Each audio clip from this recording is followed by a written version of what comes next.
নমস্কার, আমি মিলন স্যার, পাল একাডেমি সেন্টারে তোমাদের সকলকে জানাই স্বাগত। আজকে ক্লাস 7-এর অঙ্ক বইয়ের যদি তোমরা পেজ নাম্বার 58 বার করো, তাহলে সেই পেজে তোমরা দেখতে পাবা বিশাল বড় একটা ছক দেওয়া আছে। ওই ছক থেকে আমি অল্প কিছু অঙ্ক, তোমরা যদি একটু খেয়াল করো, 1 2 3 4 5, মাত্র 5টি অঙ্ক আমি এখানে লিখে রেখেছি ওই ছক থেকে তুলে। এই অঙ্কগুলি কিভাবে করতে হবে সেই বিষয়ে আজকের এই টিউটোরিয়ালে আমি তোমাদের সাথে বিস্তারিত আলোচনা করব। এর আগে আমি তোমাদের দুটো ক্লাস আপডেট দিয়েছি।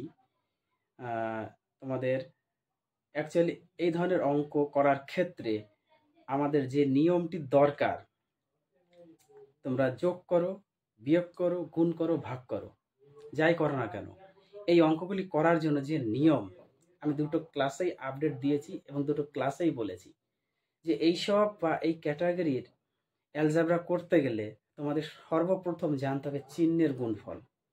চিহ্নের গুণফল যদি তোমরা ক্যাপচার করে নিতে পারো, তাহলে তোমাদের যোগ বিয়োগ গুণ ভাগ কোনো মেটার না, সব পারবা তোমরা।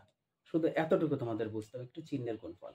যাই হোক, যারা এখনো দেখোনি তারা একটু দেখবা, তাহলে বুঝতে পারবা যে সেখানে অ্যাকচুয়ালি কিভাবে আলোচনাগুলো করা হয়েছে। আজকের এই টিউটোরিয়ালে আমি তোমাদের এই 5টি অঙ্ক বুঝিয়ে দিব এবং করে দিব। তোমরা একটু ধৈর্য সহকারে প্রথম থেকে লাস্ট পর্যন্ত শুধু ক্লাসটি দেখো।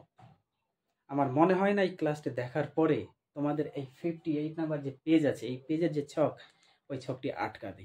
আমার বিশ্বাস যে তোমরা নিজেরাই পারবা।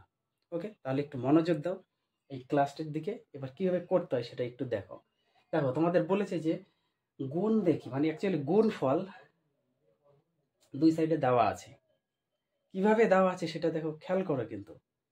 তারপরে বলছে সিদ্ধান্ত, আমরা সিদ্ধান্তে কি লিখবো সেটা আমাদের লিখতে হবে। এবার 1 নম্বর অঙ্কটা একটু খেয়াল করো, দেখো 8 × -3 গুণফল আকারে আছে।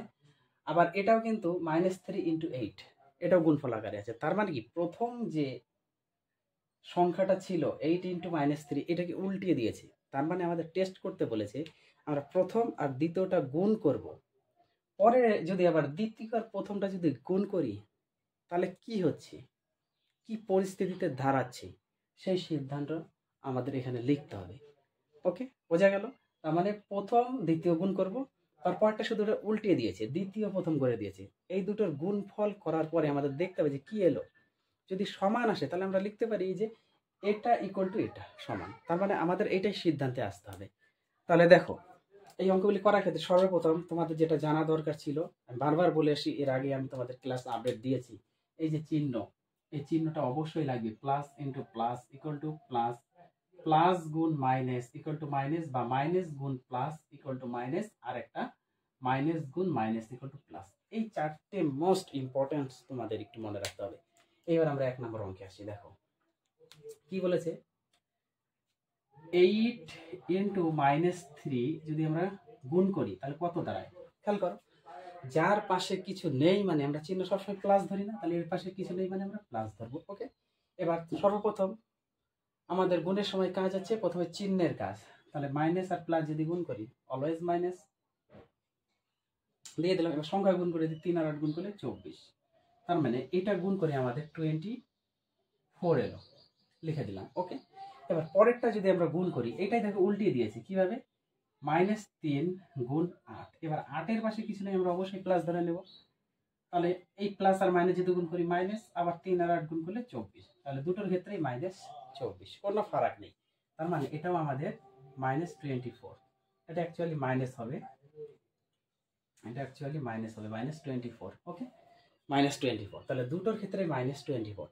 তাহলে এখন সিদ্ধান্তে আমরা কি লিখতে পারি? আমরা অবশ্যই লিখতে পারি যে প্রথমে যা আছে 8 গুণ -3 ইকুয়াল টু কত? -3 গুণ 8। তাহলে এই দুইটো সমান। বোঝা গেল? আশা করি বুঝতে পেরেছো, কোনো সমস্যা নেই। সেম ভাবে পরের অঙ্কটা যদি আমরা করি, এবার আমরা এইভাবে করবো না, আমরা সরাসরি অঙ্কের মধ্যে করবো। দেখো কিভাবে, খেয়াল করো। মাইনাস মাইনাসে প্লাস, কারণ আগে চিহ্ন গুণ করতে হয়। প্লাস 10 আর 13 যদি গুণ করি, 10 13 130, 130।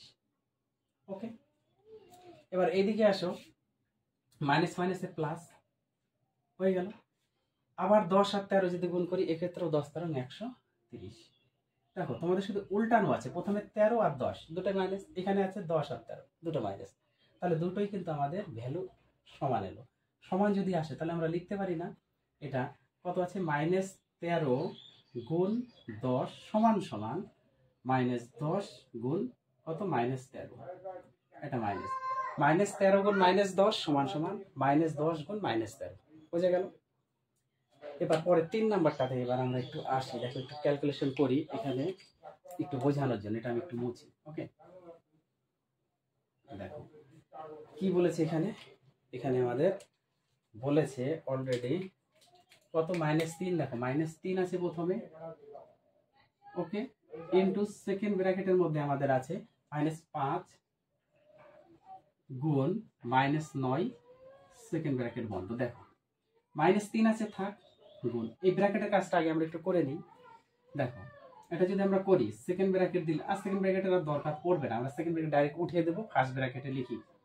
এই মাইনাস যদি গুণ করি, মাইনাস মাইনাসে প্লাস, তাহলে 5 আর 9 যদি গুণ করি 5 9 45 হয়ে গেল। সেকেন্ড ব্র্যাকেটের কাজ জানি, 5 9 45। এইবার দেখো এই প্লাস আর এই মাইনাস যদি গুণ করি, প্লাস মাইনাসে মাইনাস, 45 আর 3 যদি গুণ করি, দেখো গুণ করো, 3 5 15, 5 হাতে আমার 1, 3 4 12 আর হাতের 1 13, তাহলে -135। তার মানে এটা আমাদের এসে দাঁড়ালো -135। এইবার এইটা যদি আমরা করি, দেখো কত আছে এখানে, আমরা যদি একটু করে নিই। প্রথমে আছে আমাদের সেকেন্ড ব্র্যাকেট, তার মধ্যে আছে আমাদের -3 গুণ -5 সেকেন্ড ব্র্যাকেট বন্ধ ইনটু বাইরে আছে আমাদের -9। করো, কোনো অসুবিধা নেই, সেকেন্ড ব্র্যাকেট উঠিয়ে দেবো, ফার্স্ট ব্র্যাকেটের মধ্যে আমরা লিখি মাইনাস মাইনাসে প্লাস, গুণ করলে 3 5 15 হয়ে গেল, 3 আর 5 গুণ করলে 15, তাহলে +15, আর এখানে আরেকটা আছে আমাদের -9, বোঝা গেল। এবার প্লাস মাইনাস যদি গুণ করি মাইনাস, এবার 15 আর 9 যদি আমরা গুণ করি, দেখো 5 9 45 এর 5 হাতে আমার 4, 9 কে 9 আর 4 13, তাহলে -135। তার মানে কি, আমরা যেভাবেই লিখি না কেন আমাদের দুটো পদ কিন্তু ইকুয়াল আসছে, তাই না? তার মানে আমরা লিখতে পারি -3 ইন্টু সেকেন্ড ব্র্যাকেটের মধ্যে -5 গুণ -9 সেকেন্ড ব্র্যাকেট বন্ধ ইকুয়াল টু আমার এখানে আসছে না, তোমরা একটু খাতাতে ভালোভাবে লিখবা। ওকে, খাতাতে খুব ভালোভাবে লিখবা, আমার এখানে আসছে না, তোমরা এদিকে একটু জায়গাটা বাড়িয়ে লিখবা।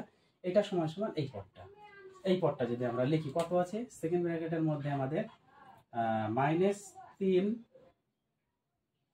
ইন্টু -5 সেকেন্ড ব্র্যাকেট বন্ধ ইন্টু -9, বোঝা গেল। তার মানে এই দুটো আমাদের সমান, পরিষ্কার। এবার পরের নাম্বারটা আমরা আসি, বা সোজাসুজি করি, আর আমাদের এদিকে দরকার পড়বে না। দেখো এই মাইনাস যদি আমরা গুণ করি, তাহলে হয়ে গেল প্লাস, 1 আর 27 গুণ করলে 27 অক্ষে 27 হয়ে গেল। এবার এটার ক্ষেত্রে এই মাইনাস গুণ করলে আমাদের প্লাস, 1 আর 27 গুণ করলে 27, তার মানে দুটোর ক্ষেত্রে আমাদের 27। তার মানে আমরা লিখতে পারি -27 ইন্টু -1 ইকুয়াল টু -1 ইন্টু -27। ওকে, সংখ্যা উল্টালে কি হবে, আমাদের একই আসবে, সেম আসছে, তাই না? এবার 5 নম্বর অঙ্কটার ক্ষেত্রে দেখো আমাদের 0, তার মানে 0-র সাথে যদি আমরা যে কোনো সংখ্যা গুণ করি অলওয়েজ তার ভ্যালু 0 হয়, এটা তোমরা সকলেই জানো। আবার 0-র সাথে কোনো একটা কোনো একটা সংখ্যাকে 0 দিয়ে গুণ করলে তার ভ্যালু 0, বা 0-র সাথে কোনো সংখ্যা গুণ করলে তার ভ্যালু 0। তার মানে আমরা এটা লিখতে পারি না -23 গুণ 0 সমান সমান 0 গুণ -23, এই দুইটার ভ্যালু আমাদের সমান। তাহলে এই হচ্ছে তোমাদের সিদ্ধান্ত। এবার তোমরাই বলো, তোমাদের কি কারো সমস্যা আছে? এই যে অঙ্কগুলা গুণ, কোনো সমস্যা আছে? আমি স্টার্টিং থেকে বলছি তোমাদের এই অধ্যায়গুলি, ক্লাস 7-এর তোমরা মেন পার্টে চলে এসেছো, এখন কেউ ঢিলামো দিবা না, ঢিলামো দিলেই জীবন তোমাদের ডাউনের দিকে যাবে, এডুকেশন লাইফ ডাউনের দিকে যাবে। যত ঢিলামো দিবা তত তোমাদের দাঁড়াতে হবে, আর যত প্র্যাকটিস করবা তত এক্সপিরিয়েন্স বাড়বে। যাই হোক, এই অঙ্কগুলো একটু প্র্যাকটিস করো, ছকটা সম্পূর্ণ ক্লিয়ার করে দেবা, কোথাও যেন কোনো রকম সমস্যা না থাকে। ওকে, যদি সমস্যা থাকে আমাকে অবশ্যই জানাবা, আমি আছি তোমাদের পাশে দাঁড়িয়ে, কোনো সমস্যা নেই। তাহলে আবার দেখা করবো তোমাদের সাথে পরবর্তী পার্ট।